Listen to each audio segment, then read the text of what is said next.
I'm Sir Flowbojan Thunderhammer. And I'm Teflon Frosthammer. And I'm Cabbage Tidehammer. And this is WAK. If Amtgard knighthood means anything, you can't knife a motherfucker and keep it. And the thing that people need to understand essentially about arts and sciences events is that your scores don't matter. Do you want a black phoenix or a white phoenix? Jeez, language, man. We're on right. a freaking podcast, for fuck's sake. Mind-blowing experience, right? Hello, everyone, and welcome to WAK, where we discuss topics important to the Kingdom of Winter's Edge, interview the Amtgard community large, and talk with interesting people from around the foam fighting world. This week, we have Duke, Sir Pumpkin Jack, YüNoWhoGod of, and your park just now renamed, and I already forgot the name of it. Iron Crossing. Congrats on the rename. Thanks for joining us, man. Yeah, thank you for having me. Hopefully, like I said earlier, I don't mess up too much, and we'll keep it interesting. Yeah, we try to. Hey, we always start. How did you get into Amtgard? And if you didn't start in Amtgard, you started in some other boffer sport. Tell us how you transitioned over to Amtgard. So I actually did start in Amtgard roughly 17 years ago, back when I was about 14. So I was playing TCGs, tradable card games. I was actually playing Yu-Gi-Oh! At a local bookstore. I say local, even though it's a chain. It was Books A Million. Right. I was sitting there playing a game, and this guy I was dueling against, he was like, "Hey, so I do this, but in real life." I was like, "Okay, so when, where, and what do I do?" So he told me it was actually the following Sunday, so the very next day. So I couldn't sleep that night because I was anxious. I wanted to go try it out, and then I, woke up, immediately head there. Was it immediately? Oh well, either way. But I showed up, and I have been playing probably ever since, with a few years hiatus here and there when I was a teenager, because girls, money, Yeah, sure. cards. But it's been a lot of fun. Huge growing experience as well. But I've probably wouldn't trade into this that I've been doing for the world. So you are on for our belt month this month. We are talking about Crown Belt, and just to kind of give a recap of what that means to our audience, we're exploring the different aspects of Crown, not just the Monarch position, the King-Queen position, but also all of the other positions as well. I've been looking over your Amped Wiki here, and you've actually held a lot of offices at your local park, and quite a few offices at Kingdom level as well. So I'm going to hit you with the first question before the other guys get to you. Did you notice did you start out in the local offices and then get thrust very quickly into Kingdom office? We've heard some people that only served, 1 or 2 terms in local office and then went up to Kingdom. Or did you serve in local offices for a while? And So I served. go ahead. Sorry. Go ahead.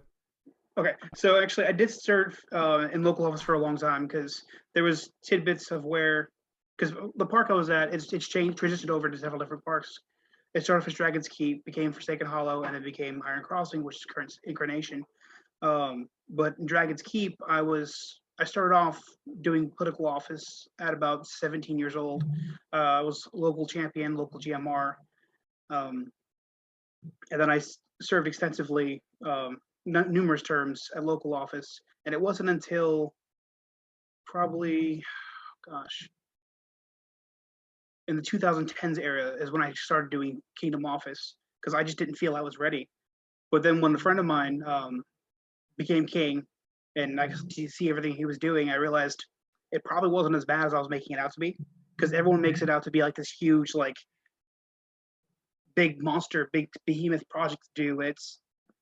And it felt like something that I was more willing to take on at the time. So, and then after I became in a Kingdom office, I pretty much stayed there with a few smatterings here or there of local park office. So It's so crazy that you've been around Neverwinter that long, and I don't remember you from the early days at all. it's probably best you didn't. I was a nerdy little kid, and I was fatter than I was now. That usually goes the other way. Yeah. Usually you start out skinny and end up... weight kind of back a little bit, but I've... Quarantine has been unkind to us Yeah. all. Yeah. I was very much the same. I started out, and then I ended up taking a 5-year break and came back, and nobody knew who I was. That's a good feeling It sometimes. was so awesome. But the people who knew me were like, "Oh, this annoying fucker," and they're like, "Oh, he's He really mellowed out. I'm like, yeah, kids will do that to you. It happened to me when I came back after I got injured, and it was my first day back was at a tournament, and nobody knew me there but Zeb and Gunn. Oh man, it was a fun tournament. So See, I didn't have that issue when I first started back because I think it was roughly 3 years. I took off between the ages of like 17 to like early 20s.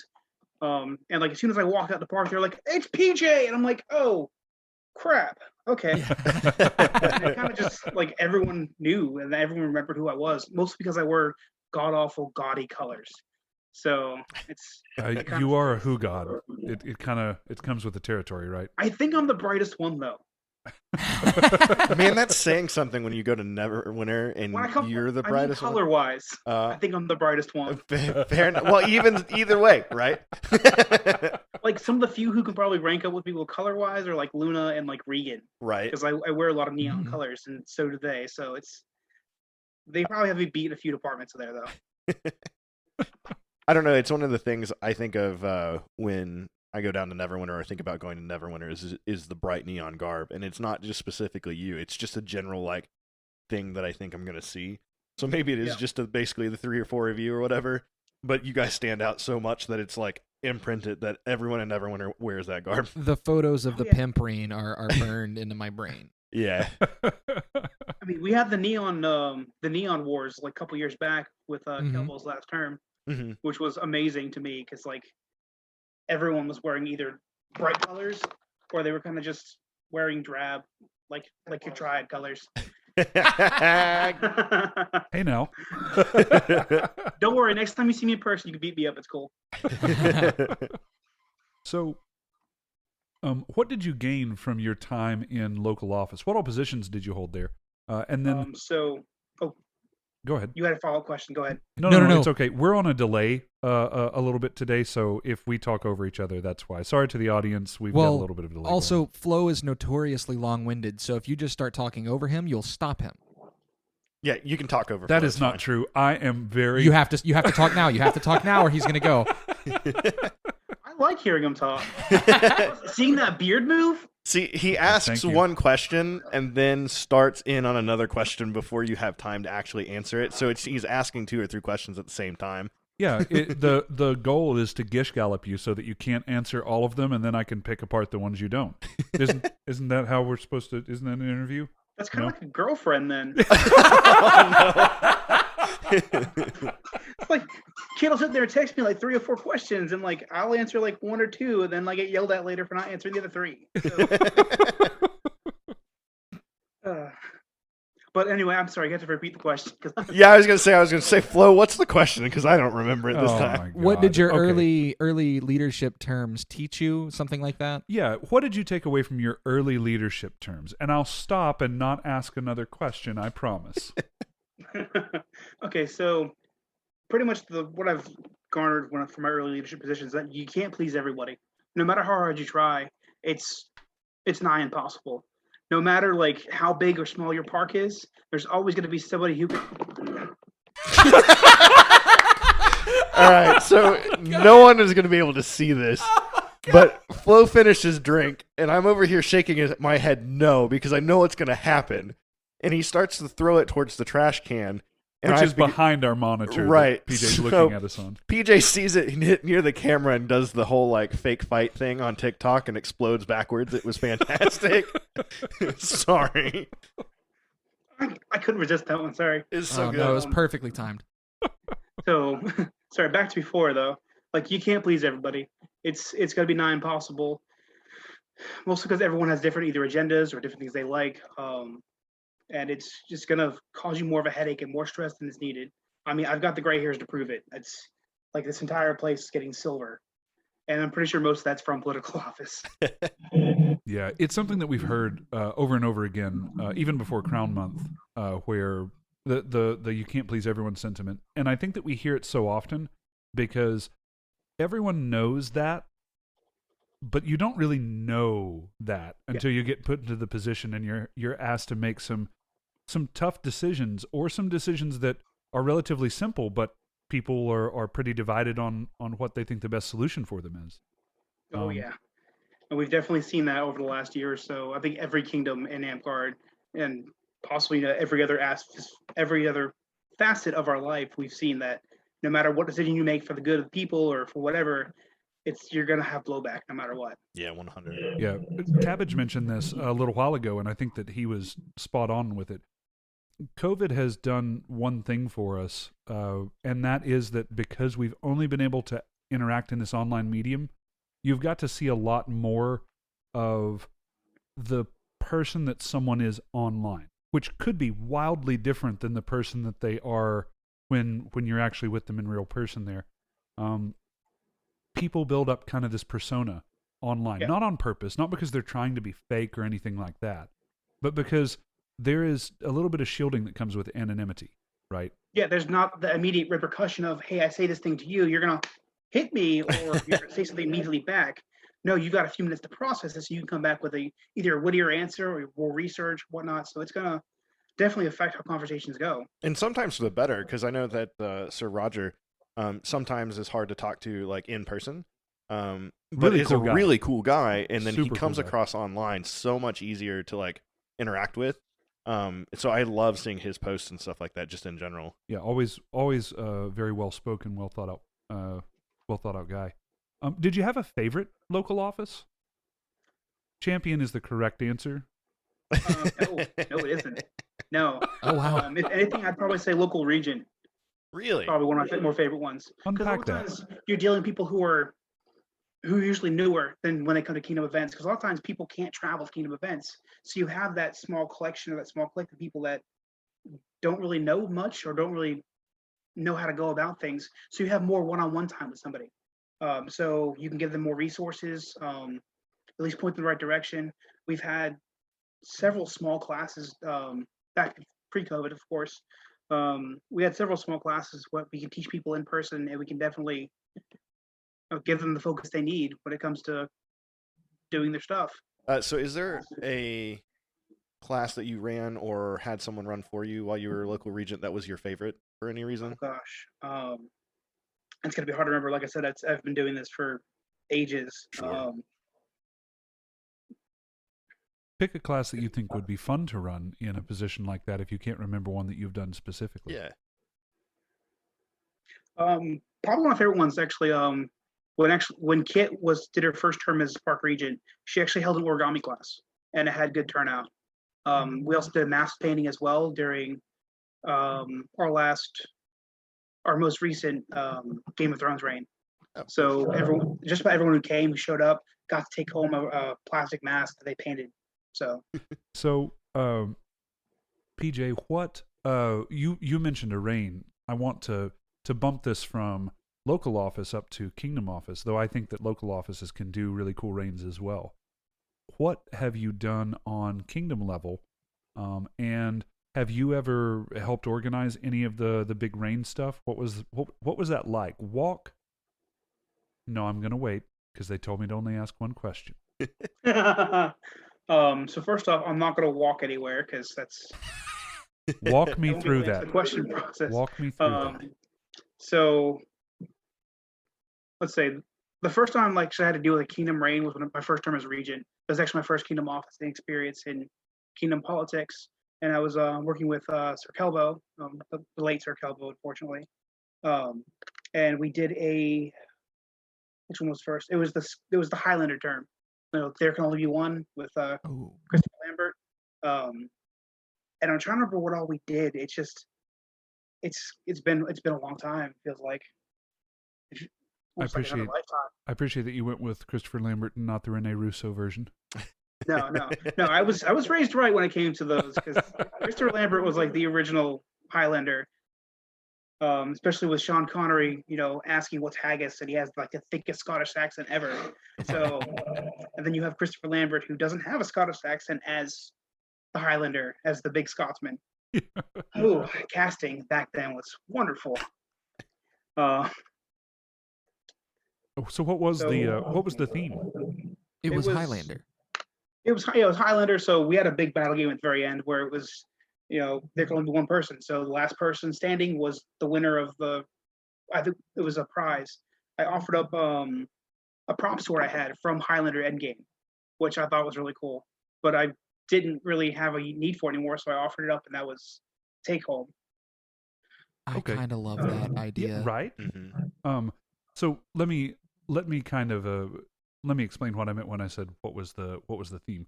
The more than just the battle game. Did you have any kind of online elements for it? What is it like to plan something like that? So there's a lot of conversing with the kingdom officers, especially when the head honcho in charge has this idea. So if, hopefully they're a people person, they can work together in a group, they'll start asking their officers, any ideas they have to go along with it. Hopefully this is all pre-coronation, and hopefully before, everything actually gets started, in your best case scenario. Unfortunately, I think there's been times where it's happened after the fact, or things get changed last minute. Everyone's usually assigned their areas of expertise or areas associated with their office. So champion typically gets the battle games, anything war or fighting related, safety as well. Regent gets the A&S, any sort of contests that typically happened under it. I think one of the things that I implemented, which is actually still going on, as far as I know, it hasn't stopped yet. We'll see in the next week or so, is an online banner competition. So we'll change the Neverwinter Facebook page to whatever image wins as a popular, due to a popular vote. That's really cool. And yeah, actually, somebody mentioned it offhand, and I was like, we're going to do this, and just ran with it. And it's been happening every reign since, and it's been great to see it continue on. Small little legacy. Yay. It's cool how little things can affect the game in a very positive way, too. Yeah, absolutely. Yeah, especially because people get really passionate about these too. I've seen some tremendous, amazing artwork that comes out of this. A lot of Photoshop though. My face has been photoshopped in a lot of weird things. How many of them did especially- Regan do? What's that? How many of them did Regan do? Oh, Regan and his memes. There's just so many, especially when it's propaganda for like a reign. He's like the go-to. You like, hey, I need something. Here's the direction I want you to go in. Go nuts. He represents a really he represents a really cool aspect of Amtgard that maybe gets overlooked, and that's just Regan is out there to have fun. Yeah, that's what he wants to do. That's what he's always doing. Everything he's doing is in the name of having fun. You need people like that. We need more people like that. Yeah. Oh yeah. Okay, so you talked a little bit about organizing this reign. That was a Highlander reign, so of course there's going to be some communication between the officers and a lot of planning, delegation on who is doing what within the reign. What do you do to keep it hyped in between the physical meetings? Do you have someone who is responsible for organizing the online presence of this reign, or is that something that one of the officers usually takes care of? It depends on the person, whoever's running in charge of everything there. I think with Gilly, our current queen, during her first reign, she actually chose a certain day that each of our officers would go through, and they would post a small hype post or an informational post or tutorial just to keep people engaged and intrigued into the game, and to keep it along with the theme as well. I think her was the Fae Queen.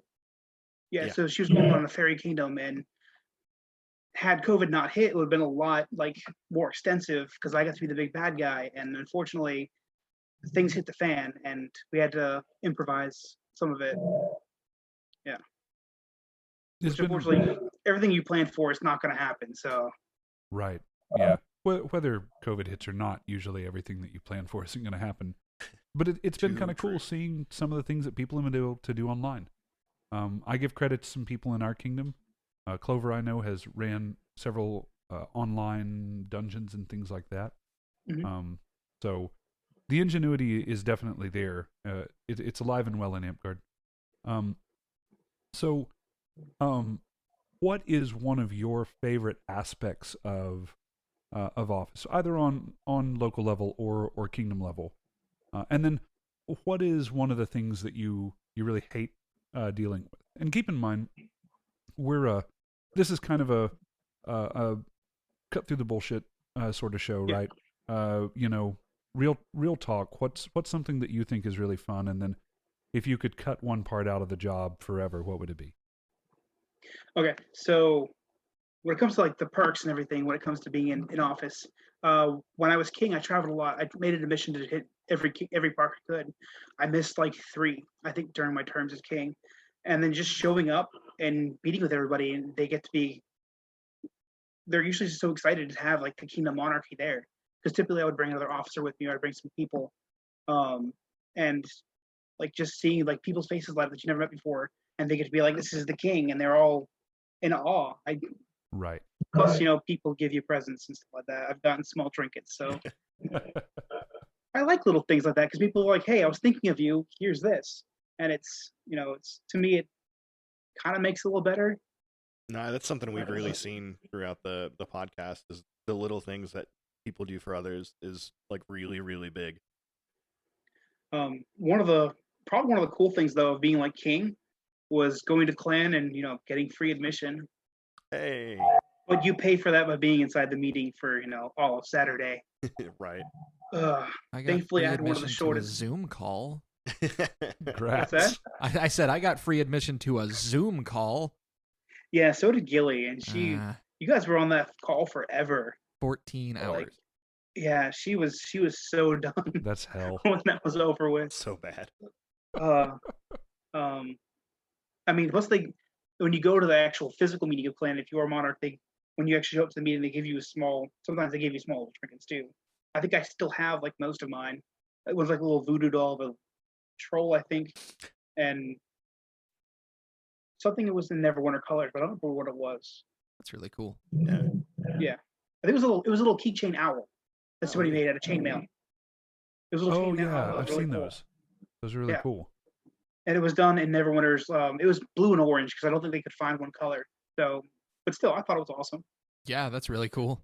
Speaking of little things that you can do, and I'm asking you this because I've seen Neverwinter do this. Speaking of little things that you can do at events, you guys usually do some kind of raffle or auction towards the end of court where people will put in little items like you just now described. How do you guys organize that? Is there a particular person that's over that? Is it the autocrat that does that? I've always thought that was really cool, and a good fundraiser too. A lot of times it's their squire who organizes it, so she'll volunteer to whoever's autocrat. Hey, I'm getting together these things. Do you mind if I do this? Generally, we're not going to say no because it's not really free income because you still gotta have everybody contribute and everything. But it's another way to get people excited about something else during court. Keeps them engaged, keeps them around longer too. So everyone else is getting their rewards, and it's not just an empty hall. So It's a reason for everyone to stay sober. that Whoa. too, yeah. Not that we ever had a problem with that. None whatsoever. Yeah, as a wink, wink. So generally, it's one person who does it. We've had other people do it in the past, so it's not like it's uncommon for someone else to step in. But generally, it's the one person. Okay, cool. That makes sense, and also goes to show that it's that one person. Yeah, one person can make a difference in things. It's really, really true in Amtgard. I'm gonna get that put on a shirt. I don't know how many times we say it. It's that one person. Yeah, it's that one person. Sometimes it's not said in a good context. This time it was though. Because you could be like, it's that one person, and like people would think, hey, you're that one person, because you would have that shirt that says, Right. as long as it's not like an arrow pointing up, because that would be like, Yeah, that's asking for trouble. kinda cool. Hey, yo, it's that one guy. We turned into a crime syndicate. I'm here sitcom for it. there. I am here for Just, it. Yeah. just so you know, as a quick plug, Neverwinter's next range is the Mafia. Oh, nice. So the king is actually gonna be the boss. So The Dawn. the Don, I don't know. I think his term is called the boss. What he's going by. I Oh, got it. okay. Yeah. You guys I've gonna been kind of play? laying low of like social media lately because it's been a lot less stressful. Yeah. I've been more zen. So I only know bits and pieces. I know what everyone else has been telling me, but apparently it's coming out really good. So I'm looking forward to it. So, what do you think is one of the tougher things about I was being kind of in hoping you would office? forget that. Nope. You probably got everything written down so you don't forget. Oh, you give us way too much absolutely credit. not. Yeah. Oh, okay. Well, then it's like an elephant then. Yes, afraid I of don't know where I mice. was going with that. So I'm gonna. So one thing I'd probably do away with. Unfortunately, there's always some bit of drama somewhere, and I personally despise drama. Sure. But that's in every facet of life, unfortunately. So Yeah, you get a group of 3 people together. 2 of them are going to disagree. yeah, All right, Shalazar. yeah. Was that a thing he said? 100%, yes. Oh, man, I've talked to the guy for so long. It's just it's absorbed deep into my psyche. Oh, Yeah, God. he's y'all's now, so He was always a little bit ours. he was always y'all's. Shalazar taught me everything that I know about Office. Well, sorry, everything not to do in Office. But everything. He taught me quite a bit about what to do. Does he listen to this? Yeah, he Sometimes. Okay. does. Hey, Shalazar, how you doing? I was not involved in this. It's just him. No, Shalazar's good. Shalazar's good people. He's done a lot for the game. Yeah. Um, I mean, he was definitely one of the fun monarchs too. Man, speaking of themes, I remember you guys when Shalazar was king. You did a Greek and Roman themed I reign. still have the magnet from that actually on my fridge. Nice. Yeah, where you had Yeah. the battle game was you had taken a lot of people and given them a card where they were playing different gods running around with different powers, and this was very much like the entire kingdom are the mortals that are just trying to make it by when all of the So- crazy. You had three leaders essentially. I know one was Nocturne. He was actually the faction I was under. He was doing that because I played a satyr all weekend for that event. Nice. I don't remember who the other 2 were. I made fur digigrade leggings, and we were in the middle of Florida in the summer. That doesn't breathe. No, not at all. No, I took those off, and I was ashamed of how bad it smelled. I wore them all day Saturday, and while I was helping with Feast. You just kind of Oh my basted. god, the funk was terrible. Like So- I couldn't wear those pants for years. That's a I good. was gonna say, do you still have them, or did you just throw them away? I gave them away. Somebody else was like, "Hey, can I have these?" And I was like, "You go for it. They're all yours." Oh wow, There's not enough Lysol in the world. no. Open those Yeah. 3 trash bags outside of my house. But that was a fun project though, making those legs though. So, Kind of want to do it again now. you've talked about themes a little bit. Did you run themed reigns as well? And if so, then, like, how did you come across those themes? Like, what was your decision making there? So the first one I did, unfortunately, it didn't go as well as I planned because we had a massive thing happen during my reign. But the first one was going to be a Roman type theme. It was a Roman themed reign. I got the idea originally because Clevera's outgoing coronation was thank you. It was carnival themed. So it was a huge party, and I was running a gladiator pit. And while I was researching and everything, getting together some different things I could do, what styles of weapons they use and everything like that, it just clicked in my head, and I was like, "This is what I want to do when I'm king. I want to have a reign like this." So the gladiator pit went off without a hitch. I was able to like get that running well. And then as things started getting implemented, we found out that the KPM was stealing money. So we had that huge blow up, and that killed like all momentum because we had to deal with that while I was king too. So me trying to keep the peace for the kingdom and helping deal with this in the background. Thankfully, I had other help as well.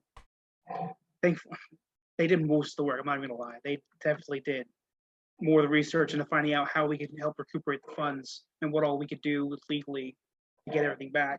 Right. Which thankfully we were able to recover everything too, which was phenomenal. So that one unfortunately didn't go as planned. My next one went over a lot better, and it was Alice in Wonderland theme, Through the Looking Glass. Oh, nice. Which I get inspiration for rain themes in a weird way. I just go about my life and something will click, and I'm like, that would make a wonderful idea. I was actually in Hobby Lobby with my former man at arms, and I was looking through discounted items that were like little trinkets and jewelry things. It was it was a little pack at Hobby Lobby, and I think it was trinkets of little pieces of like through the looking glass. It had I think the White Rabbit, the Mad Hatter's hat, and a few other things, and I was like, I can make this work. So we went ahead and did that. Midrain was themed as the A Very Merry Birthday. So we had a dessert table as one of our main like attraction pieces. So it had different cakes and different everything like that. I'm trying to remember everything accurately, so it's just a lot. I think that I remember this rain. This is what I was going to ask. In one of the very early episodes of the podcast, Flo talked about how one of his favorite rains, or one of the most memorable ones, was an Alice in Wonderland themed rain. It would have been at the old Bible camp. Yeah. Like the one where the big field and the lake was right there, where if you fired an arrow too far, it was the alligators. It just belonged to the sea at that point. Oh no! Actually, wait. They put both of the castles up. Nocturne was playing the White Rabbit. This is well after that. Oh, different I know what you're talking about. This is well after that.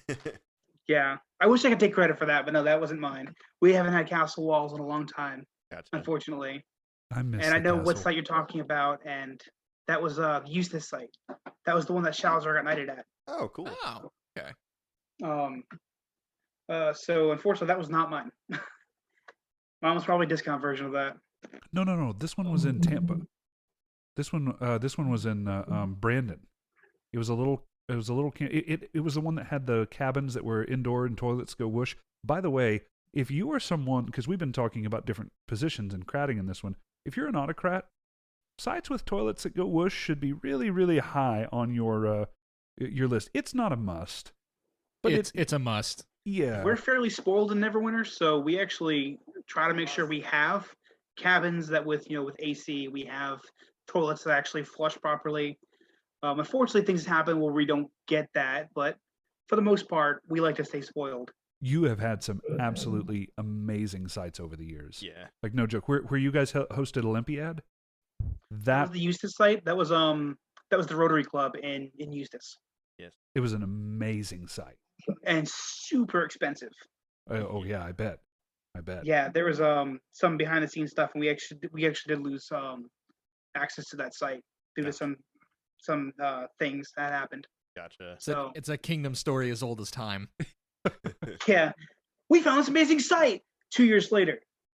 Guys, we don't have that site anymore. Yeah. So we're down to like at least 2 sites that we can reliably use. We're always on the hunt for more. We have people all the time looking for places. That's actually how we found one of our main go-tos, which is the Kiwanis camp in. Oh gosh, it's been so long since I've been there. I can't remember where it is. So let me ask you a question. Yeah. Because we've been talking about the themes of rains and things like that. This has kind of transitioned into a couple of different sites that I remember that you remember that some of the guys got to visit as well. What is it that if you're at a local park, and let's say that your park isn't great, Silver Springs, Florida. He just sorry. Thank you. Jason went ahead and just piped up and he was probably looked it up. Thank you, roommate. Yep. If you're at a local park and you've decided that you want to run something, some kind of event, invite the rest of the kingdom, something like that, and let's say your park kind of sucks for that type of event. It's great for a weekly thing. What do you do to scout out a park for an event? And this can apply to kingdom level as well, but I think it might be more relevant to local level. We've had a lot of interest here pre-COVID with parks doing some local events, but not everybody knows how to assess whether a park is necessarily a good fit. So what we've had in the past, at least I know of a couple parks that if they have a bigger event, they usually have another site that they use as secondary, and they invite everybody to, because there's a lot more room, a lot more parking. It's just on a general day, it's not like the most feasible for them to use, or at least it's not the one that's going to get the most attention when they try to do recruitment and whatnot. Right. I know. Typically, our park, if we have a regular park day, we're going to be at Drexel Park. It's by the college. It's got great foot traffic. It's right by one of the stadiums.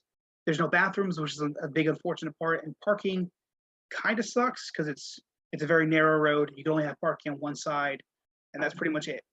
Now, if we have bigger events where we know people are going to show up to, we'll move to like 10 miles down the road to Clyateville, which has a park with bathrooms. It's got an overhang, like a little pavilion, and it has more room for games and whatnot. So, and I know Shadowcrest does the same thing. They have their local park, which meets in Hazelhurst. It's close to a Burger King, but when they have it's a almost like a soccer field. Right. Mhm. So, and then they have their bigger park they use when it comes to events, which has the bathrooms, which has wonderful parking. The biggest drawback though is no shade. But it's a great little spot. It's actually where they first started meeting too. So I want to kind of tie up in a bow some of the things that you said there, because I think you had a lot of really good points.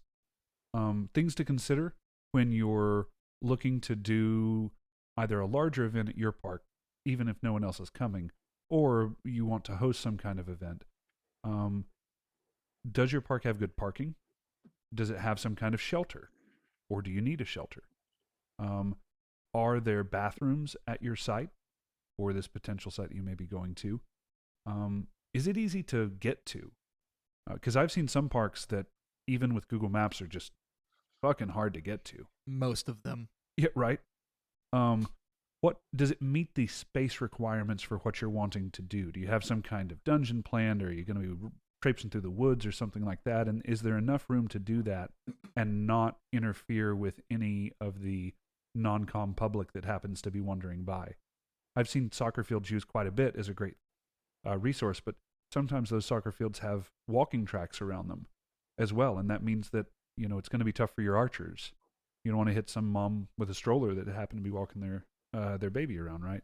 So those are some really important things, and there may be some others. If you have any more that you can think of, guys, pipe in. But I think those are some really key things to look for if you're wanting to do an event and trying to find a good space for it.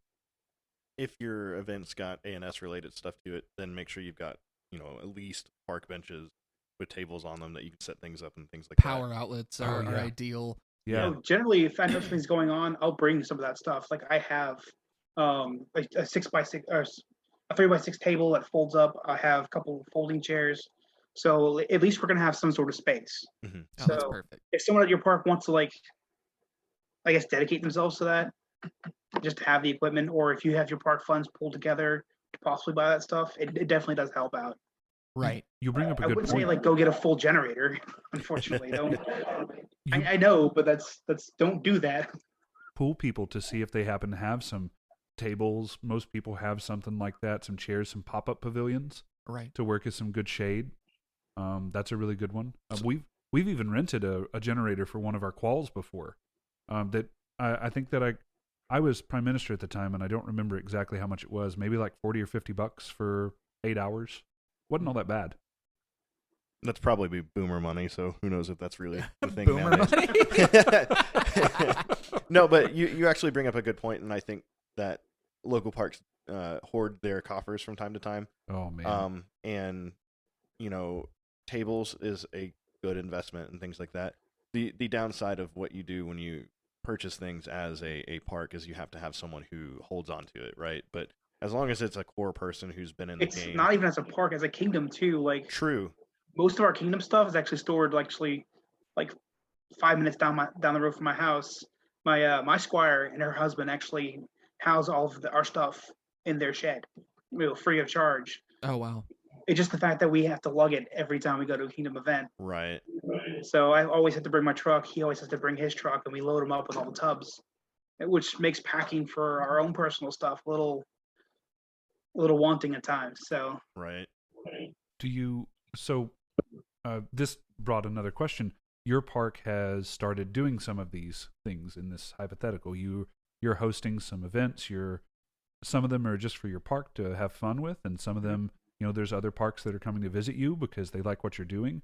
You're starting to build up a little bit of collection of props and stuff like that, and now you have people that are having to manage those. In your example, this is you and your squire that are doing this. How does that get delegated out? I mean, do you just wait for somebody to say, yeah, sure, I'll take it? It's no big deal. So generally, we assign it to one of the officers. So if you're in park office, this is now your responsibility. So it's one other thing you can add on to it. It's so let's say the chancellor, they have all the records. They have a big box that holds all sign-in sheets, spreadsheet of comings and goings of money, a couple zip drives, just things that pertain to their office. Champion typically gets all the battle game stuff. So we've got cones, we got rope, we have all the things you could probably use for an impromptu battle game, which we've actually used at Kingdom events multiple times because it's accessible and we typically have it on us because one of us is a park officer almost at all times, it feels like. And then the monarch gets usually anything pertaining to awards, pertaining to anything that probably they could use during their stint as office. I'm sorry, my mouth's getting dry, so my words coming out flustered. Yeah, the monarch gets handed down just a big sign that says "Run." It's like a little Looney Tunes thing. Yeah, just a run for more office. Okay, that's how it starts. Yeah. So I wanted to ask something. You said very early on, and I noticed it again because I forgot it. Scrolling through your Amped Wiki, you've been in some level of Kingdom office since 2015. Just about, yeah. I'm currently on the board of directors still, and actually next week or this weekend, I will be out of just about everything. Oh, and congratulations! So I'm ready to just have that wonderful break of very little responsibility, other than being a crown knight. Which, it's a whole other I feel you, thing brother. of Well, okay, so here's the question I wanted to get to. In the past, really 5-6 years, Amtgard has done a lot of growing up. It's become much more professional. And so far, most of the people we've spoken to either served before that or are serving now well after that transition period. You would have been serving in some level of Kingdom office during that transition. Is there anything from that time period that either just describe that transitionary period for you, and is there anything from that you think is Amtgard's grown better, or anything like that? So this is actually why you guys brought me on. I get that now. Okay. Damn. Hey, we got you for 40 minutes, man. Yeah, Evil Cabal fingers. That's what you say. I can just click that close and I'm done. Ah, shit, he's right. I'll talk for another 40 minutes. It's not hard. Yeah, I'm sure one of y'all can mimic my voice a little bit, probably. Or just go call Sleepy. I mean, he'll... Oh, you got to the joke before me. Yeah, it sucks when I try to own it, doesn't it? Yeah.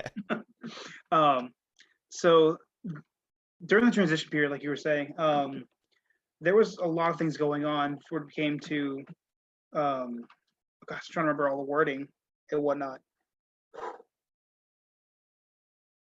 Okay, so I'm sorry, like my mind's just going blank now. So how you doing? I am not doing well, apparently. It's not an easy question to answer, it's really right? not. So like, it's just it doesn't feel like a loaded question, but there's a lot to it because so many things happened in such a short time frame where we're not tolerating a lot of things anymore. We're changing how the game is. The game is being more accepting of other people's, and it's dropping everything on the floor. So I'll tell you from my perspective. Go right ahead, because like I'm having a hard time getting together. I'll buy you some time, and I have a lot of opinions about this, right? So I took a break right before all of the big change happened. I took a break when it was, everybody was just kind of dicking around, and there was no official structure. We weren't paying to AI every year or anything like that.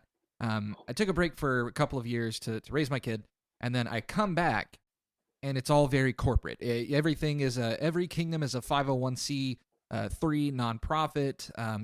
There's all sorts of legal things we have to consider now. All of that sort of hit me. So the things that I think are better, the fact that we are more accepting of just everyone in general, whether that is your gender, sexual identity, whether that's your race, religion, creed, whatever. I think that's been a big benefit. I also enjoy the kind of committee-like nature when Amtgard tries to improve itself now. So like I know you are you're GMR, so you're dealing with some of the rules rep stuff, I would imagine. No, I'm not GMR. Okay, so you were GMR in 2019. Sorry. Yeah. Yeah, I haven't been GMR in a while. Right, The you're on current GMR actually is Kadu down in Shifting Tides in Miami, Florida. Gotcha. He's doing a wonderful job of promoting all the changes and everything like that. He's doing a phenomenal job. Right, and I really like that, like the committee-like nature where we are changing the game, but we're doing it with data and with input from players. I think that's really cool. Some of the things I don't like is the hyper-legal nature of everything nowadays. That has become a thing that we all risk stepping in at all time. So I didn't know, if any of that hit you, if your kingdom dealt with any of that. Obviously, do not incriminate anyone or anything. But like, it's one of those things that everybody's dealing with. So, did that ever hit you? I can't talk anymore. Yeah, that's fair. All right, thanks for tuning in, everybody. I'm going to roll the outro. So now that I actually have a better scope on the question itself, I thought for some reason it was going to be far more complicated than it actually was. So I was actually, I think, part of the COM that actually voted to start paying the money. I did vote yes because I thought it was beneficial to actually have this fund that everybody contributed to, so we can start building our game, promoting it more, and also take care of those pesky legal fees that were accumulating from allegedly accumulating. No. It's that happened. That lawsuit happened and is almost over. So yeah, it's it not happened. alleged. We just got what's that? It is over, isn't it? Yeah, we're just for the most part. Yeah, it was basically said, "Hey, this is done. You don't have any claim to this. It's over." Yeah. I think there's a few things to clean up. Other than that, we've essentially won the thing because we're not a board game. We're a live action role play. Mm-hmm. We could be a board game though. No, I think people have actually made in protest. They've actually made a few Amtgard board games, which to me is hilarious because I know at one time I actually wanted to make like back Facebook's earlier days when it had all those little games and stuff like that. I wanted to try to put that together, but I have no idea about coding, so that fills it out real quick. Oh man, could you imagine an Amtgard version made in Ruby on Rails? I was thinking more like Farmville or something. Yeah. Wait, hold on. Okay, this is a total tangent. Someone made a Amtgard RPG that only had like one level, and it was made in like RPG Maker. Does anybody remember this? Yes, I know who it was. I played it. I played it over and over and over, praying to God they would keep making it because, again, I was really new at the time. But it played like Final Fantasy. Yeah, it was Sir Darian Stark of Neverwinter, and you actually went around both meeting and attacking the different Seraphim. Yes. Yeah. So I'm not even surprised. Darian is a captain of the Seraphim, and he used RPG Maker. I think it was VX at the time or something like that to make it. Roger did an old version of what was it? I think it was like the Green Dragon Inn was the name of the original game. Something like that. But yeah, I know which one you're talking about. It was like about. a text-based medium. Where yes, I played that multiple times. I got to 2 belts, and I could never get to the 3rd or 4th. Yep, same. That'd be cool to drag these up and try to like put them back out there. That'd be cool. Well, anyway, I don't know if I could find it or not, but like it was interesting because you had to balance your social life with your gaming life and your rest and whatnot. It was hard to try to figure out because you have these random things just come in, like so and so gave you a stud. Yeah. It's like, well, what does it have to do with anything? I guess I have herpes now, but damn. No. All right, why, so Roger, why? God, I want to have Roger on. Yeah, we should. that would be cool. It'd be real fun. So, okay, Amtgard growing up, we've become more corporate. You said you were on the team that originally voted to build that not fund. team. I was part of the COM. Right. Yeah, so that's for me. That's a different mindset. Like if you're on the team that actually starts incorporating it versus people who actually vote upon it, that's 2 different things. Fair for enough. me. Totally fair. So we move from that to sort of where we are now, where obviously there's a lot of legalese we have to dodge. Do you think that was the right call? Did you at the time think that was the direction the game should be moving? And how do you think now where we are and then where we were 5 years ago? Like, what's your opinion on that? Is it a better place, worse place, same? I mean, for the everyday like regular Amtgarder, they're not really going to notice too much of a difference. But for those of us who are trying to help organize and possibly get because I think you guys do the Amazon thing where you guys actually help Amazon get money Smile, back, right? yeah. You guys help get money back. I think that's super beneficial that you guys can use your 501(c) to help recuperate costs and whatnot. So I feel like it's much better step than what we possibly did back in the Dark Ages, where we had to do car washes, we'd have to do all these different little things that are I'd like not to really needed anymore. I like to think of the Dark Ages as back in the Dark Ages of the early aughts. Yeah. We didn't even have running water back then. On some sites, we didn't. Yeah, that's true. Yeah. We really didn't. I've been to a couple of your sites. Yeah. I like them, but there's just a little more primitive than what I'm used to. Yeah. Well, nowadays kingdoms are capable of getting insurance and obviously fancier sites and stuff like that. So that is a pro in that column, I guess. Which, I mean, being incorporated and being a nonprofit or not-for-profit as we are, you can it definitely does help. The saying, hey, we are a legal entity. We can do this. We have the authority to do this. So I do honestly feel it's beneficial to everybody. And if I'm wrong, then I'm wrong. I mean, I'm one person's opinion. Mm-hmm. No. I think that I think that it really could be. I have been torn on this at different times and for different reasons, but so long as any money that's being collected is being used for what AIBOD has purported their plan is, and that things are transparent, not to me, not to like a regular citizen, but to the people that have the right to have oversight on a committee like that. Which for that is AIBOD answers to the COM. So the Circle of Monarchs, as long as they're in the know and they know what's going on, if they choose to divulge the information, good on them. But as long as the people that are basically their bosses know what's going on and kept in the loop, then it should be all up and up. Yep. Yeah, agreed.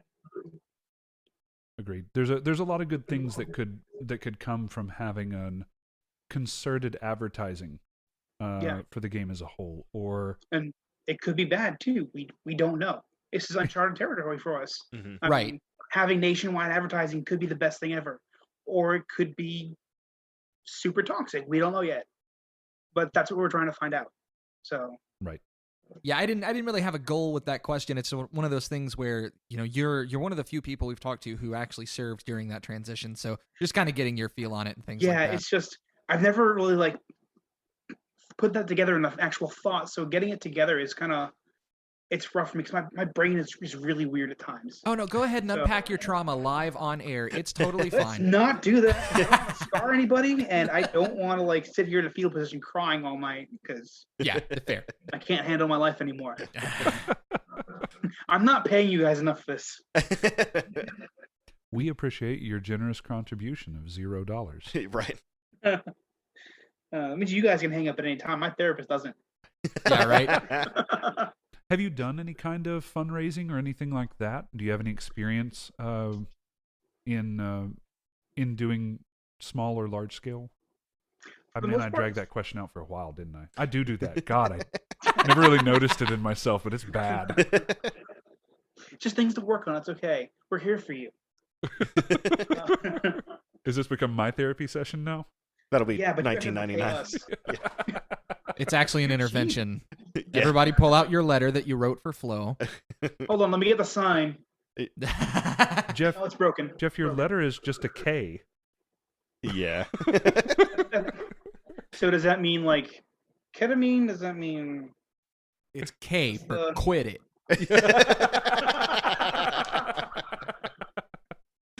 Okay, that's far better than how I came up with. So fundraising. What kind of fundraising have you done, if any? Honestly, I've not really. That's something more I delegate out. So for me, we've actually, when it came to local level, we've done car washes, bake sales. I'm sorry, what? I don't know what that is. Buy buffs, buy debuffs. Oh, okay. Because what you said sounded really risque, and I wasn't sure if I could divulge that. He called it the buff and scruff, which sounded really bad, but it was that was a tourney that we held just to help raise some money. I think it was for one of the food fights. So one of our big fundraisers through the year, food fight. So it's like a typical Iron Man, but you get in the circle, you get in the ring, and either you or your opponent or somebody in the line or a spectator could buy you buffs or debuffs. You don't know what it is. It was a deck of cards that I had that all had writing on it. So you'd spend like 50 cents and they'd get a buff or a debuff, whatever popped up. So nice. you could lose a leg during a tournament. You could, gain 1 point of armor and whatnot. It all depended on whatever I drew. So that was actually a lot of fun. It sounds like it. Yeah, it was. I was playing Final Fantasy 14 at the time, so I was playing one of the new classes that had just came out at the time, and it was the astrologist. Yep. The one who plays with all the cards. So I was like, I want to do this. What can I do? That's quick, simple. Okay, magic card deck. Come here. Turn over the cards. Cheap deck. Don't worry. Yeah, all the good cards that I had actually I sold them off to Regan. So he's got a pretty penny worth of cards for undisclosed amount. So it was a lot of money I spent on cards. I had an addiction for a while. But I went through with a super cheap deck. I think it was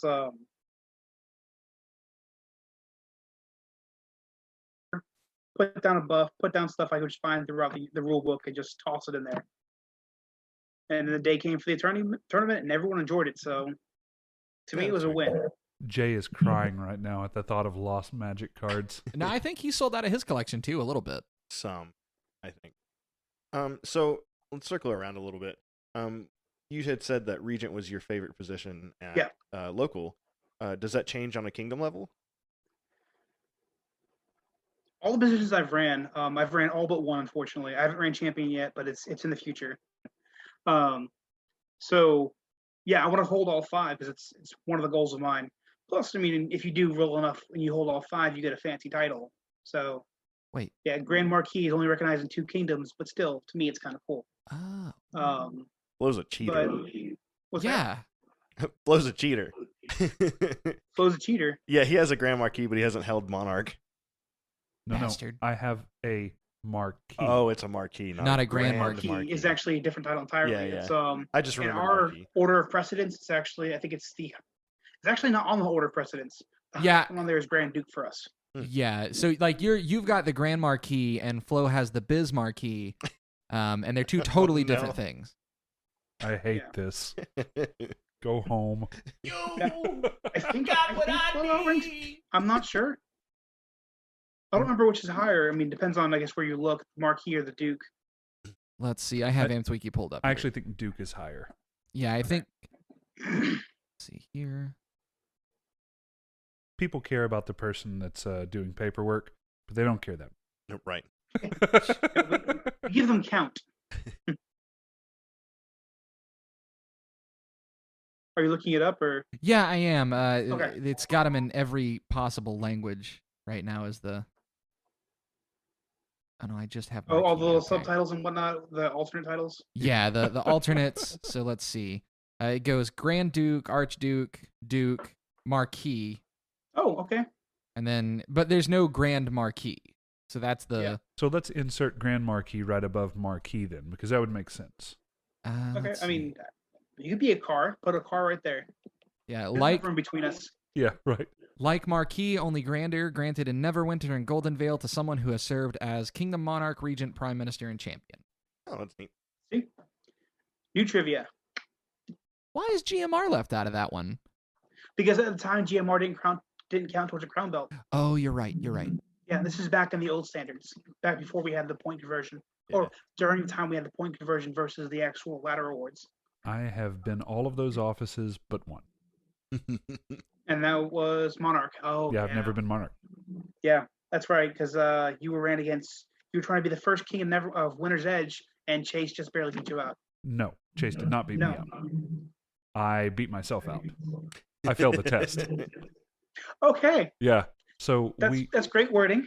We were we were not doing retests at the time, and I passed the Kapoor test with 100%, and my Reeves test I failed by 1 question. I think it was 2 or 3, but yeah. 1 question because I'm telling the story. Teflon here with the exacts like, actually, you're dumber than you think you are. Right? I honestly don't remember how much it was, but it wasn't by very much that I failed it by.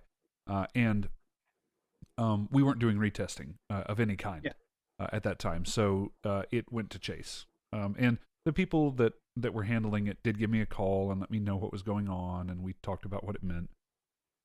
And actually made some reform in the kingdom too, because I didn't know that we weren't doing retesting. So at the time I was like, okay, cool. Well, I'll just take a retest. I buckled under the pressure of doing it there at the park on paper. It's no big deal. I'm like, oh well, we're not doing retesting. Well, I had run for prime minister and had to administer these I don't know how many times, and the other person who was prime minister at that time and was administering this had also been prime minister countless times in our kingdom. They had never allowed retests.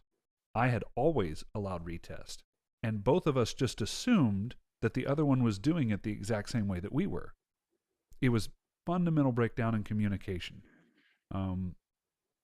So yeah, it was, it actually made us realize that we needed to standardize some of the offices more and rely a little less on just what I think it should be. But yeah, that was what happened. Me and Chase actually had a really fun time running for that, because we had this whole thing where we were role play going against one another and stuff like that. Yeah. But yeah, he did end up winning the first king over me, but he didn't beat me. I beat me. Okay. That's a full story. So in the way I understood it, I thought that he won, but now I actually remember it. I do remember, like you had a big post that knew that you posted saying, "Hey, I did didn't make it." Or okay. I did. I posted up because they had given the person who made the announcement that I had failed a hard time. And so I made up a post that more or less pointed out that, like, one of the reasons that this happened is because we've had so few contested elections in our kingdom. And when we had Michael on the show a little while back, Michael Hammer of God, he mentioned that several kingdoms suffer from this. I've seen your kingdom suffer from this before in the past. Has that improved over time? Do you have more people that are going for positions now? Call your whole kingdom out for us. I actually misunderstood where you're going with this. We actually, for the last, I can't remember the last time we had an uncontested election. It was. That's a good problem to have. Yeah. Right. Yeah. At least for Monarch, Region typically will go uncontested for a time, or champion, because we still do fighting champions. Suckers. As much as we tried to actually, hey guys, this is beneficial, people shoot it down. So we've had some amazingly fun reigns since we switched it over to a voting position. Yeah. And it has not for all of the what I'm going to classify as like typical stick jocks. I include myself in this category. So I'm speaking to my people right now. It has not affected the competitive level of our fighting in any way. In any way. The best fighter in your kingdom is not always the person who is going to make the best and most fun battle games and things like that. And this is what champion is now. So if you're one of the old guard like me that had a different idea of what champion is, the game's moved on and we need to move on too. Yeah, because we have some people that are strictly, hey, it's called champion. You get the defender title from it. You need to fight for it. And they're stuck in that traditional old school mentality and they won't shy away from it. It's still our only position that you cannot win by an election. And to me, it's archaic and it needs to change. But there's not enough people who are on this side yet. So how has that? Hold on. How has that worked with COVID? Like, because you guys have had elections recently. Yeah, somebody opened a box that he didn't mean to do. They tried to have a physical meetup, and somebody was like, "No, we're not doing this." There were 3 people running for a last champion. 2 didn't qual, and 1 actually made it. So there was no election. Okay, so that could have been a sticky situation. Now, so yay, there could have been room for a precedent, and it would have been great, but now there's not. So, I'm not shutting you, just so you know. Was your roommate in the background one of the people that didn't qual? Oh man, he cannot confirm nor deny the allegations that are being made. Yeah, legally speaking, right? I'll confirm them. I can't incriminate anybody. Oh, sure you can. It's happened plenty of times on this show. But we'll definitely see where this reign's going to go, because it's still starting next weekend. It's actually or this weekend. starting this weekend, it's going to be a brand new reign. So we'll see what happens. With basically, he's definitely more of a role player, and he's actually Matt Howard. He's the one who runs all of our bardics lately in Neverwinter. So we'll definitely see what's going to happen there. So, bridge off that. We're going to be coming back hopefully sometime this year. We've got vaccine rollouts going now. I'm really hopeful that we will have some kind of Amtgard, even if it's not events, but some kind of Amtgard towards maybe the end of the year. What are some things that our local officers specifically could do to prep their park for this? And what are some things that they might want to be aware of as they're coming back? So things that I'm probably going to, if I'm in sort of any official capacity for my local park or kingdom, be what it may, people are going to be super antsy to get out. Once all this happens, they're already antsy now.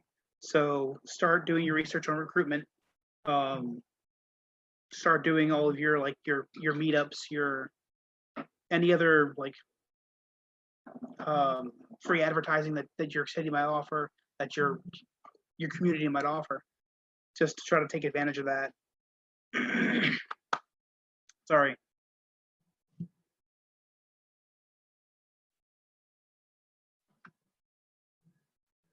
Sorry, you were just staring at me very intently. We thought it might make it awkward. Yeah. It made it very awkward. Yes. Especially if Flo's just like, please. I'm staring into your soul. Yeah. Yeah, that's gone. That's gone. I've been in political office. That's gone. I am the scum of the earth. Who did you end up selling it to? I'm actually still holding out on mine. I don't think there was ever a selling. I think it was more of a slowly leeching and taking away. And I think, I don't know. It's just gone. Oh, really? Someone got it. Yeah, I feel this on a spiritual level. Yeah, right. It slowly gets sapped away the longer you're in office. Yeah. But I would definitely start looking into more recruitment efforts. People are going to be, like I said, super antsy. So you might want to try to find ways to possibly curb people from being super aggressive, being cooped up for so long. There's going to probably be a couple of tempers flarings. Probably people may have said something online that they might want to take it out in the battlefield with. Keep that to an absolute minimum. God, I hadn't thought about that, but you're right. Yeah. People have been bickering back and forth everywhere, it feels like. So, PJ, are you telling me that people are assholes online? People are assholes everywhere. Did you guys know this? Oh, no. I had no clue. I, for one, am keenly aware. Listen. Yeah, there's definitely there's probably some blowback when things first start opening back up with some words that have been said. So I don't know what's going to happen. I just see something's probably. Let's get it all out. The first week that we come back to Amtgard, Inner Kingdom, no holds barred, jugging. Jugging. Yeah, jugging. Did you go with purge? I was going with octagon. Essentially purging. Jugging. I've seen jugging matches. I love jugging matches. Inner Kingdom jugging matches are terrible. I get it all out. Just week one, the Reeves all look the other way. Take it up a notch. Go Phoenix League. No. I'll take it up another notch. Nude jugging. Oh, I hate too many notches. Too many notches. I'm sorry, guys. Yeah. Okay, Phoenix League. Fine. So you guys actually have more problems with Phoenix League than you do in jugging? I've seen I've seen it from Clan. I've seen it at hopefully nobody heard that, but I've seen it all over the place where it's been a lot of issues with people not taking their shots, people not taking the magical incants that are happening against them, not abiding by the rules. It's just been really clustered. Have you seen fist fights during a Phoenix League match? I've seen somebody throw a shoe at somebody else. Who throws a shoe? Honestly. Like the guy lost, he got disarmed, grabbed his shoe and chucked it at the other person and took off running. I've done that before. Okay. In my defense, these people are my friends, and sometimes I drop my swords and I throw gloves, shoes, hat, shirt. It's funny.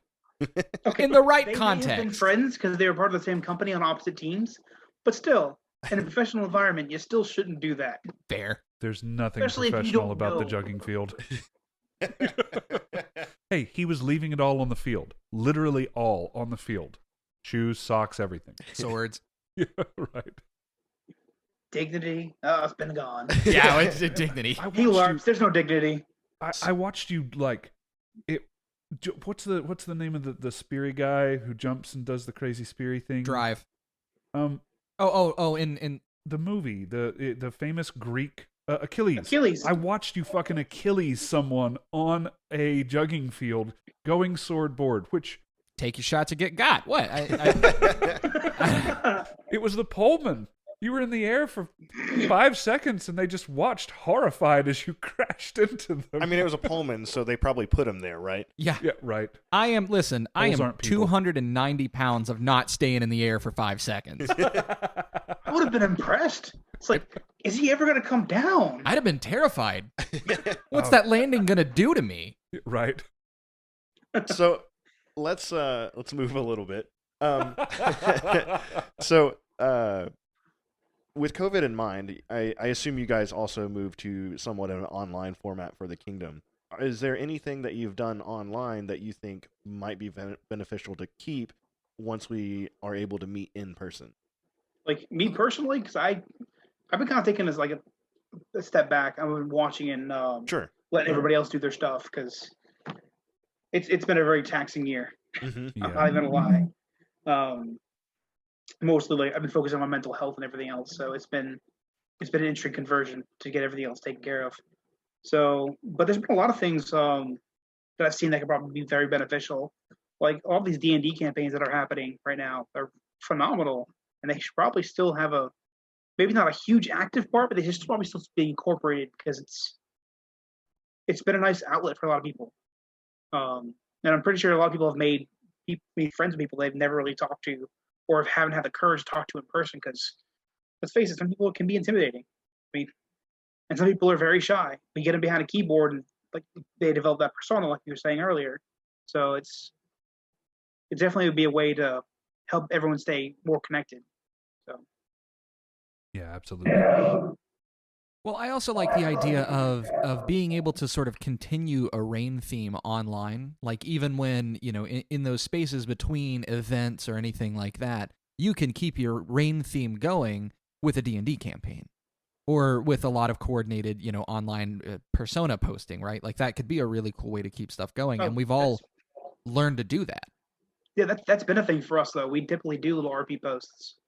During our superhero rain during Bolts, a lot of people were doing RP posts a lot, to the point where they're saying, "Hey guys, cool it. This is getting a little bit overwhelming. Like you'd have 4 or 5 a day," and I was guilty because I did a couple. I'm not gonna lie. Because during superheroes, I wanted to be a bad guy, and I chose Magneto as my persona to go with because I thought I've always admired him and his whole brotherhood of mutants. Well, okay, so I want to get to the roleplay posting. I think is really cool. I like the idea of it. It doesn't happen a lot here in Winter's Edge. Why not? Yeah, that's the question I was going to ask you is how do we make that happen more? Just do it. So it's not always about the first person to RP. It's about the second and third person to join in. So it's if you see somebody doing it or you have somebody else start it, jump in, help them out, continue the story. Because being that first person is always the awkward part because you don't know how anybody's going to take it. But if you see something like that, it's cool. You help them out, it evolves into this other thing in its own creature. So I went to a different tangent. That was No. It was going somewhere good. It was going somewhere good. Then I kind of just stopped and I was like, oh no, brain's done. No, so I can kind of follow some degree. You guys have done a lot more, I guess, modern takes on themes, such as like Pimp Rain and the superhero thing and stuff like that. Did you have any pushback from that because it's not medieval? And also, was the engagement on all those pretty high? Oh, the superhero ring was phenomenal. Like it went over really well. There was huge battle games. They had it was either once a month or once every 2 weeks. There was actually a themed battle game your park was to run, and you would turn in your results, and it would help flow the story along as to what was going on. So that was one way the champion was able to incorporate his position into the rain theme overall. It did seem like there was a lot of like carry the heavy object games going on, but it still worked. Right. So, who's in charge of your reign theme in Neverwinter specifically? So generally, it's the monarch. It's like, hey guys, this is my plan. This is elect me so we can do this. That's how Gaius, our soon-to-be king. It's what he did. He put out his reign theme, which was the mafia, or the however you want to call it, crime overlords. I think he joined with the mafia theme, and it was popular enough, and he was a well-liked guy that they thought he could pull it off, so they elected him. So okay. See, that's a difference here in Winter's Edge. The champion is the person in charge of the reign theme, like officially. Monarchs can say, "Here's what I want to do," and usually the champion will go along with it because somebody did your homework for you. But the champion is the person who's supposed to handle that, and that's made a lot easier because our champions are typically not stick jock kind of people. Yeah, they are the people who play D&D a lot. And not that those two people can't be the same person, but usually not. So it's a lot more interesting, and it's one of those things too where the modern monarch has a lot of crap they have to do out of kingdom, and they have a bunch of hats they have to wear. So taking that off of that person and putting it onto someone else, maybe that's another benefit to having your champion be an elected position. That's actually interesting. I mean, I haven't seen that yet. I'm more familiar with how our offices operate, but having the champion do it is probably a lot more beneficial, as you were saying. It's just that there's a lot on the monarch. The monarch's not only dealing. We could write several chapters in a book about what they do just inside their own kingdom. And that's not talking about what happens, the inner kingdom. Exactly. Right? That's a huge different show entirely, because you have to stay up to date with what's going on with the newest regulations, how AIBOD is wanting to operate, any sort of votes that are going on in the actual COM page. That was like, I wasn't prepared for that when I first jumped in. Like, to me, there's very little that's going to prepare you for being Kingdom Monarch. Nothing. Yeah. It's going from, like, if you went straight from Park Monarch to Kingdom Monarch, you would find there's a huge different pond and ocean to go from. You're going from this little stagnant puddle. Sorry, not calling your park stagnant, but it's a small puddle versus the ocean of things that are going to happen over here. Like, it's almost ridiculous. Yeah, I think that I've heard Lucas say that there's it would be hard to create a document that someone could read and fully understand what they're getting into. Like, you can help them, but it's kind of one of those things you almost have to experience before you'll believe it. It's tough, or I assume, because I've never held the office. You bastard. But any of the big offices tough. like that are tough. So, kind of to piggyback that with helping them, does Neverwinter have a shadowing kind of thing going on, or like you can shadow a monarch for a time, like if you're thinking about it or anything like that officially? I think we've dabbled in the past. I don't think it's ever been really successful because somebody just loses interest if you're the shadow or whatnot. So it's a hard mentorship to keep up. Like the last time we tried it was probably 10 years ago. Okay. I know we've tried at local park too, but it's not something that people really want to do. They either want to be in charge or they don't. So it's hard to keep them interested and keep them going with it all. So it's kind of interesting because Winter's Edge has all of the shadowing positions listed in their corpora, and it seems to be somewhat not mandatory but traditional to use those. I didn't, because I'm lazy, but and I didn't get approached either. So the different cultures between kingdoms on just the base level of office interest is interesting. It's weird to see, it's like you guys were our principality for so long. It's interesting to see a little nuances of how things have changed since you guys' inception as a kingdom, or even since before then too, when you guys are developing your own identity and personality as a kingdom, not as people. It can be both. As people too. I'm sorry, I said that wrong. We've talked about this before, but I find it really interesting how the kingdoms and their principalities that they spawn will share some some chain, some things very similar down the chain that you don't even think about. And I have used our two kingdoms as an example before with the way that we ran Iron Man's. So I know how Iron Man is run. You go in and you fight and you win, and if you lose a limb, then you're down a limb and you keep fighting. And no one else in Amtgard played it like that. Yeah. Going out west and like doing that, because I used to go and take part in the 500 tourneys because I'm not a great fighter, but I still like to go take part in tourneys. Yeah, sure. So because I've got 4 warriors, yay! Been in almost 20 years, and that's all I've got. Gang. Yeah. Yeah. But like seeing them do that with the Iron Man tourneys, and it's just like, this is weird. I get this back. It just grows back. So like, to me, you get to have a little more fun with it, so you could be a little more risky when it comes to like shots. So you could do the peasant block where you swipe that sword away and come in and kill, and you get to like sacrifice your leg. It kind of just changes the mentality of the fight to me. So you don't have to be as conservative. Peasant block. Yeah, I'd never heard it called a peasant block. Yeah, we just call it a hand block. A peasant block has a connotation to it that I don't like. No, I love it. Yeah, what are you talking about? Get in the way, peasant. Now I'll kill you. Yeah, peasant armor. So like you have the one shot. It's like, that's it. That's my shield. It's gone. Crap. I can't do that later.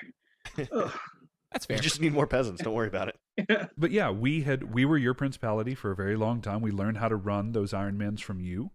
And we started doing them that way. And even after I started traveling, I kind of made fun of the other kingdoms when I saw how they did it.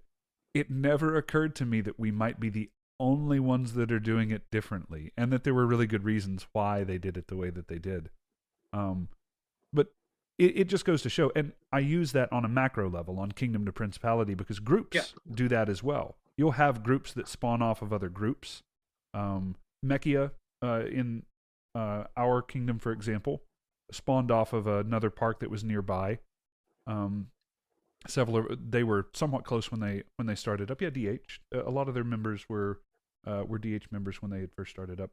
I'm pretty sure. And they carried over some rule things as well. It's just something to be mindful of, especially when in a month when we're talking about rules and regulations and things like that. That you have to keep an open mind and know that, you know, sometimes you may have some rules that you just haven't thought about or have become tradition at your parks, and turns out they're bad, or maybe not bad, but no one else is doing them that way. And before you have your knee jerk to just defend them, listen to why the other people think that they're bad, because I didn't do that, and I found myself pretty embarrassed once someone explained it to me. I've seen it with actually a lot of different games too. I think the most common one for us that has the most variations is Goblin Ball.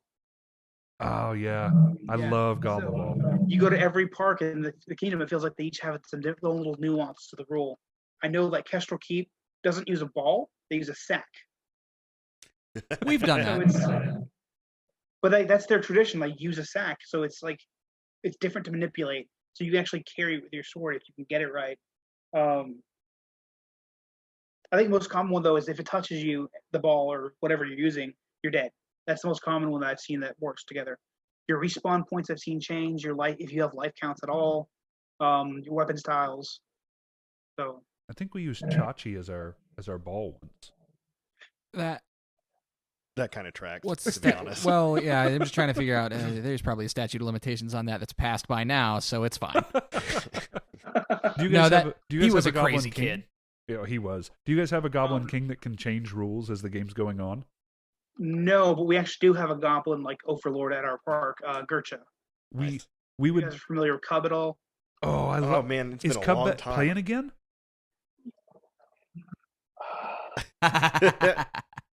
Okay, are we good now? We good? Yeah, we're good. Okay, all right. Because like I saw it was breaking up again, and I was like, "This is wonderful." Oh shoot! Okay. No, you're good. Okay, so where did I leave off? Cub. Yeah, is Cub coming back out now? Is this the same Cub from before? Yes. Oh, This is wow. Cub from all the way back in like early, like beginning of DK, back in like early Neverwinter as well. He's actually my former knight's newest squire. Oh, that's neat. Oh, wow. Yay! So we're actually trying to help him on his path to finally getting his belt if he can get it and get the time because he works weekends a lot of times, so it's harder for him to come out. But he's our current, like, not current, he's been our forever, like, goblin, like, overlord, king, or whatever you want to call him. Yeah, the one who will marry anything on the spot. No, we would do for our Goblin Ball, we would do something like we would pick one of the newer players on the field, and ever so often they could just make a rule up on the spot. It was whenever their team got scored on. So if you have just been scored on, you can make up a rule that both teams now have to follow. So we've done this many, many different ways, by the way. Yeah, Oh, yeah. Basically it's Calvin Ball. Yeah, right. Okay. All Well, right. sometimes it's just the people watching. Maybe we give a group of people who are watching the game the power to change it and stuff like that. And then sometimes it's the Reeves, because we did this a while ago, and one time we gave Darian the ability to ignore all shots. And then the moment that he got hit, we told Darian that he was dead because he cheated. And wasn't taking shots. Yeah. So we've done some really dumb stuff with it before. Yeah. I might have to try that. I like that. So games. We've been talking about Goblin Ball and kind of reminiscing about some crazy stuff. Think of some fun games to play when you're coming back out to park. Goblin Ball's a good one because it's just it's a silly cool down at the end of the day where Or even a good warm up, really, too. Yeah. yeah, right.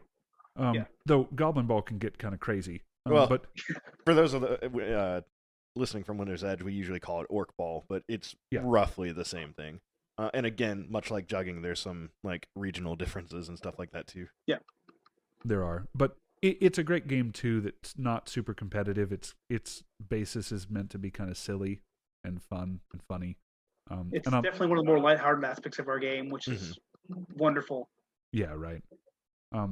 So that could be a fun thing to do. Have your park come back out, and everybody's allowed to make a silly weapon to bring out. We've done that. I think before. people make hockey sticks just for this game. Kazan made one. Yeah, they make curved blades just for this game so they can do it properly. Or they grab like the biggest weapon they can use legally in this game. Right. Typically, it's a short. I've seen maces, hammers, mallets, just whatever. We had someone make a double-sided flail one time. Oh yeah. It was just if you picture like a halati with a flail head on either side. We just went with. I was thinking like nunchucks with that extra. I mean, no, there's a staff that does that. Yeah, there's a 3-section staff thing. It was basically that, but the middle section you had to hold. We kind of threw the normal build for Amtgard weapons out of the. These would not be legal in any other game. Pole flail. I mean, pole flail. Weapons. Pole flail. No. Pole flail. No. Absolutely. Just in case you didn't hear me. No. Aww. I know one cool weapon actually I saw a long time ago. My former page, which he passed away a couple years ago. He actually made a quiver that if you pressed a button, it fired all the arrows out of it. Oh, that's really neat. So, what? How? So he took surgical tubing, and it was stretchy enough. He had like 2 or 3 good shots in it, so it didn't work all the time. So, but it lined up all the knocks on it, and I forgot what the lever was, but he would hit it, and he would lean back or he would lean forward, hit it, and it would fire all the arrows at you. And we considered it illegal because it was hilarious. I actually it never worked, but still, it was wonderful to see. I love this. He was super inventive and ingenious when it came to designs. I actually, the first quote unquote crossbow I made in like V6 or the early days of V7 was a surgical tubing crossbow, which technically isn't legal now. But yeah. Man, I remember you using bringing out a crossbow to a bridge battle. Oh God, one of the pistol crossbows that I used until my hand had just curled into because my forearms were so. It was like one of the like burned. 90-pound prod, 4-inch or less draw on it. So you're pulling every bit of that, every inch of that, and it sucks. Actually, well, when I had mine, it was like one of the black ones that were like basically solid plastic. I had a. No, mine was actually it's smaller than the ones you're talking about because I think Regan has one that's similar to what you're talking about. Maybe not. Mine was it had basically it was like a handgun design. Oh yeah, okay. So it was like you get it for like $17. Yeah. Okay. I had a basically a secondary sash with the clip on it, so I can hold the, I don't know what the hell to call it, the pullback. Yeah. So I would just hold it there, pull, and just do it one-handed. So I thought it was great. My dumbass went through an entire battle game where I was just pulling it back and firing and pulling it back and firing. I was killing a dumb number of people with it. And so we're finishing up at the end of the day, and I reached down to pick it up to give it back to Jeff, and I realized that my hand won't open.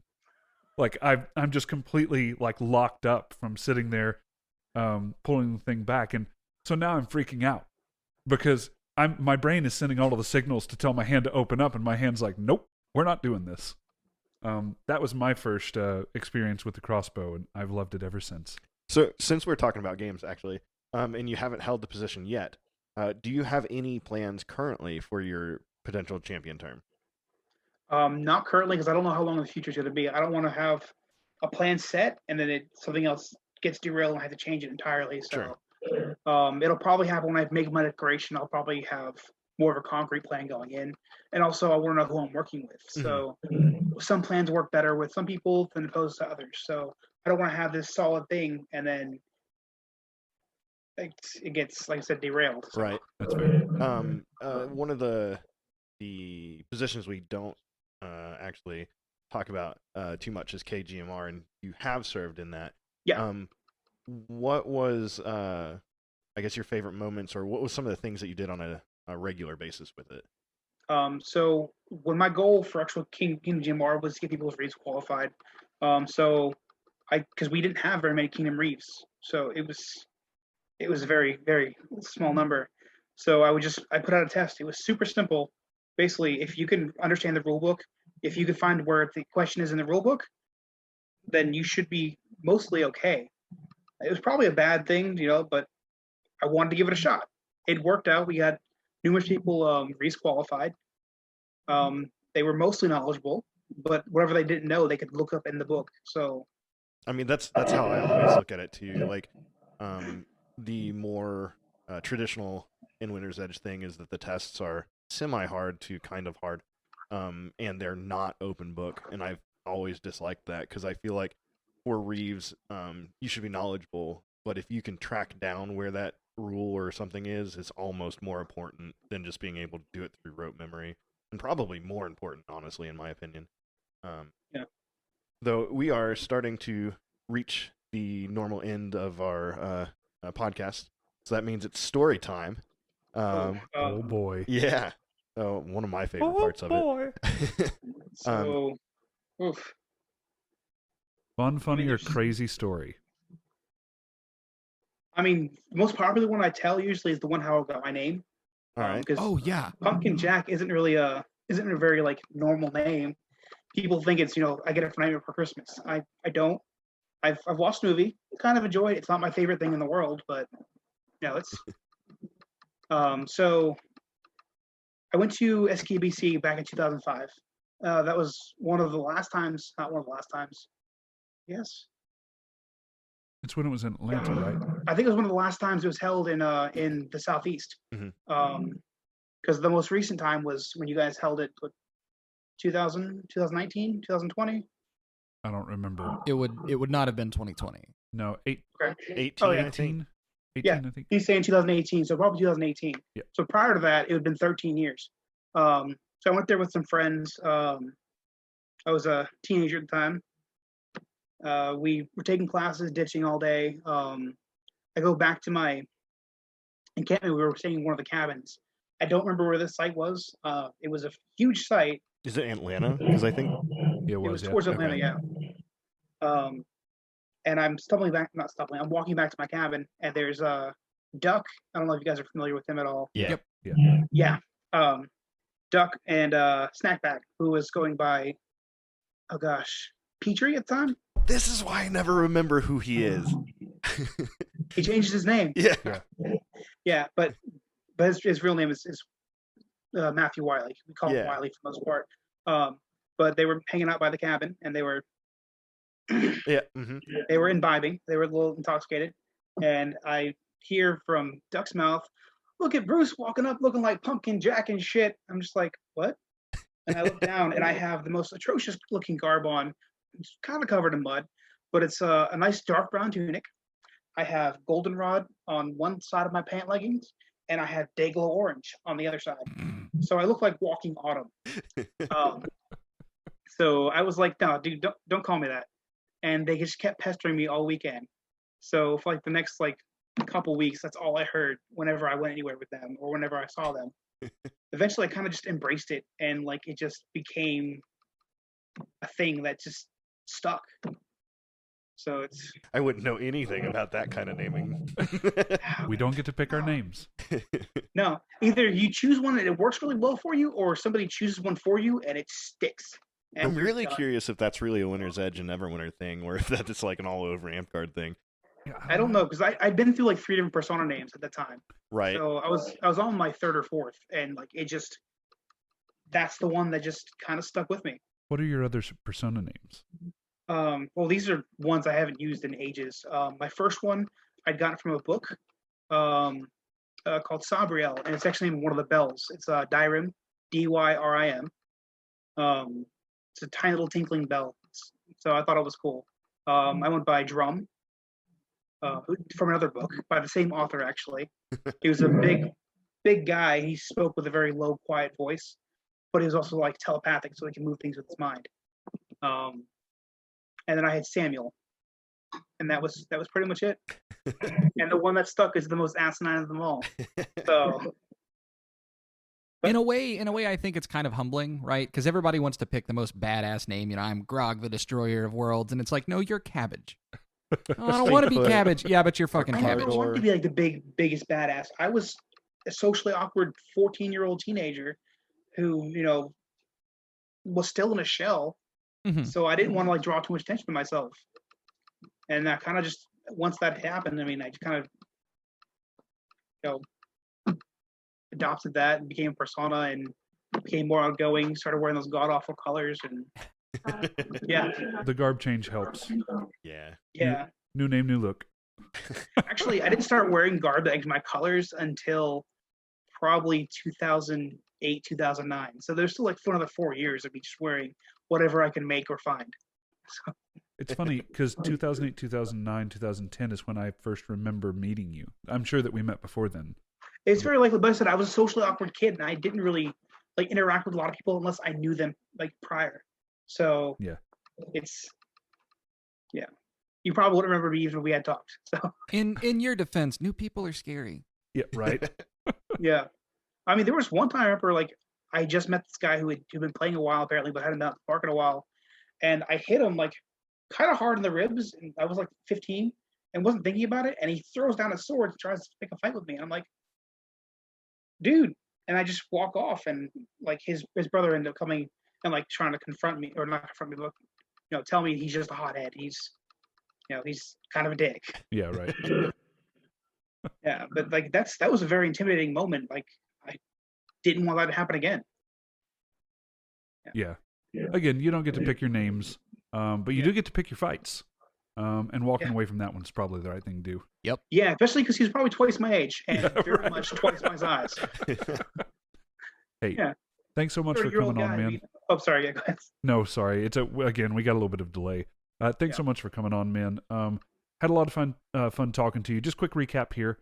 We talked a little bit about fundraising, a little bit about park selection, which is going to be good if you're wanting to do anything when you're opening back up. We talked about some games that all of us liked running whenever we came back or whenever we used to be coming out. Goblin Ball, of course, one of my favorite.